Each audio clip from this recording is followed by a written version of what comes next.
Hey guys, working on a Land Rover today, and today it is going to be brakes. So I'm going to be changing the front brakes as well as the pads, the sensors, and the rotors on this one. I might not need the rotors, but I put on bigger tires and I know it needs new brakes, so I felt like it was time to just bump everything up a notch, hopefully get a little bit more bite. Anyway, this is how to change the brakes on a Land Rover LR3. Hope you enjoy. Okay, well, very first thing we're gonna do is we're gonna pull the wheel off the car.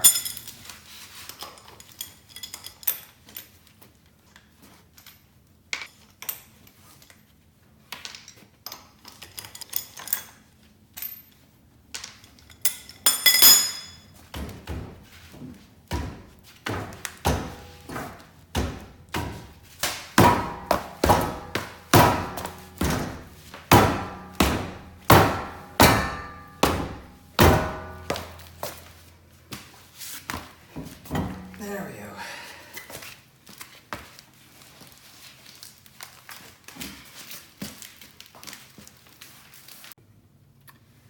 Okay, so here's the rotor, the brake pads, the caliper, bracket that holds it all there. This is the new sensor, I've already pushed it on. Might as well show you where the sensor goes. It's gonna go in the pads down here, and it's threaded all the way up here. And then it goes behind this wheel well cover. So you have to use a little tab puller to pull it out, and then you can stretch it. And if you reach your hand back in there, you can disconnect it. Just press and then pull. Okay. Next step is getting these pads off. Okay, one of the first things I did was compress the pistons and the calipers a bit. And the way I did that was a technique of putting in my screwdriver and prying it to the side so that it can move. The caliper is supposed to move back and forth like this over time. Stick in the screwdriver and then I pry it over. Okay, one of the first things I did was I used my little screwdriver trick and I compressed the calipers. The next thing is we're gonna take off this bolt and this bolt, and that's gonna allow us to pull off the caliper which holds the brakes. Then we can either swap in new ones if you just want to do a brake check swap, or for me the next step will be to remove that bolt there, the big one, this one, and this one down here, this one right here, because that holds on the entire housing, and that will make it so I can then pull off this big circle here, which is the rotor, so I can replace rotors. So for brakes you just need to pull off this small part. For rotors you need to pull off a little bit more.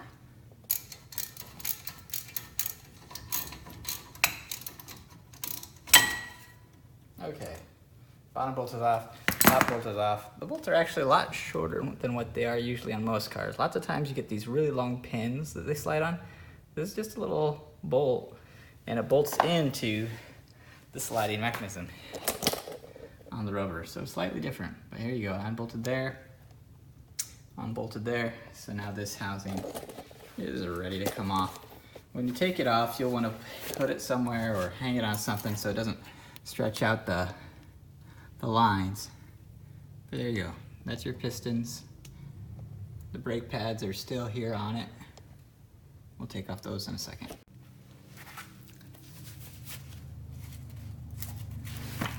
Pads are gonna slide out this way and that way along these grooves.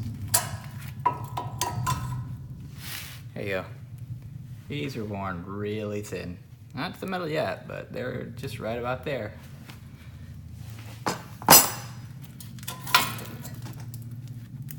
Same thing with the other side. Couldn't get much more life out of that. I'm also gonna take off these metal plates because I have new ones and replace them. But now that I think about it, I'm gonna leave them on there until I get ready. Next, I'm gonna take off this big old bracket by taking off the two big bolts in the back that I showed you. Next, we're taking off this one and this one. I broke them free with a breaker bar, but now I can just wind them off with this simple ratchet.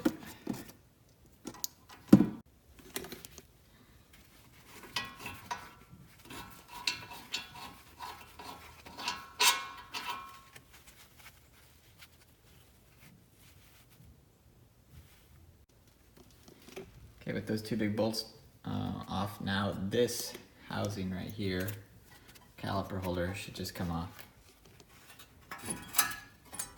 There you go. There's this one, those are the two big bolts.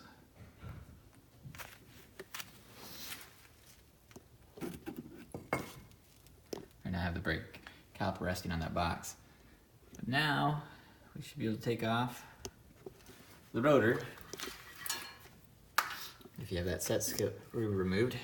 So I'm gonna try that next. Hey, you can see I drilled out the set screw because it was stuck fierce. And I gave it a whack with the sledge on the back of the rotor.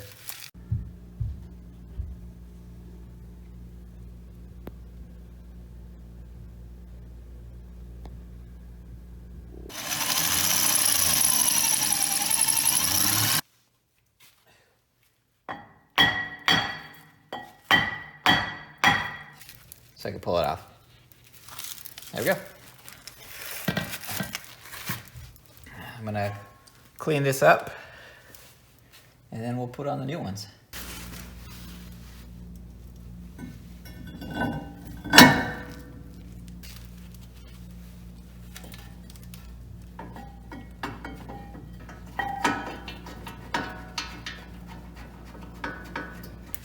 So now that we've got, we're back to just doing brakes again, basically. So I'm gonna put in, I actually have new sliders.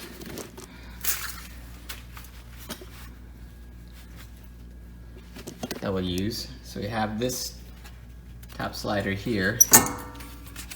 I don't have a set screw anymore on this side because I just drilled it. So forgive, that's gonna move. But these are what the brake pads slide in. And you want them to become clean as possible. But I happen to have new ones, so I'm going to replace them with new ones.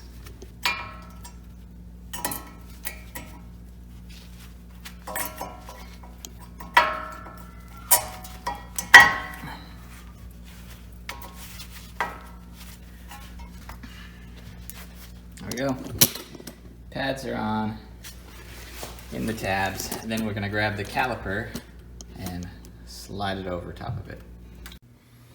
Okay, before I put on the caliper, I just wanted to show you this notch right here. This notch is made for the brake sensor. We're gonna put the brake sensor on almost last. So after we get the caliper on, then we'll put the brake sensor on. I'm showing you this side just because it's in the light, but this side has the exact same notch. All the brake pads have the same notch, but you'll wanna put it on the inboard side. So not outboard, inboard. So we're gonna put the sensor in on this pad after we get the caliper on.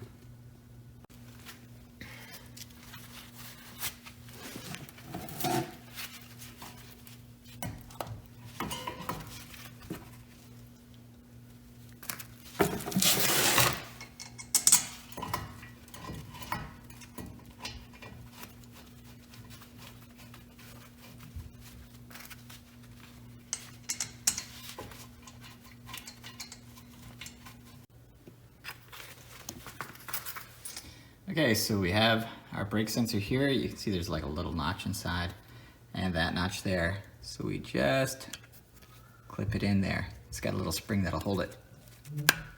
There we go, pop. There you go. It attaches to the bleed valve here, threads around up these little green connectors, and then it hides finally behind the plastic up there of the wheel liner. You have to pull it down to get to it. Thought I'd give you a peek at what it looks like before and after. So this is my older rotors. Still plenty of meat on them, except thinner. Here are the new rotors. These are the fronts. That was the old hardware for the sliding pads. This is the new pads. And here's the difference between pad thickness used, I mean like really used, and new. There's the old pad, the new pad.